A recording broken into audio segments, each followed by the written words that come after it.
Udgir depot का conductor Walandi बस में अपनी पत्नी और बच्चों के साथ चढ़ा और उसने महिला कंडक्टर के साथ अभद्र भाषा में दुर्व्यवहार किया, उसका हाथ पकड़ छेड़छाड़ किया।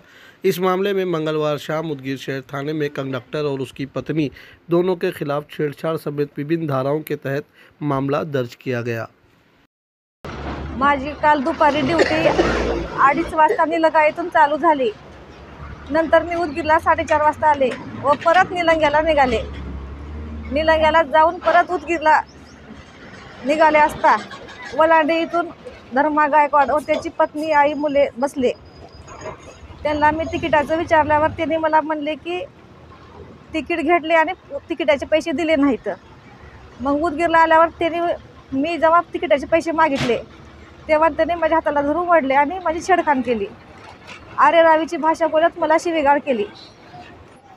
शिवीगाळ केल्यानंतर मी पोलीस स्टेशनला गेले आणि रात्री 11:30 वाजता त्यांच्यावर FIR गुन्हा दाखल केले।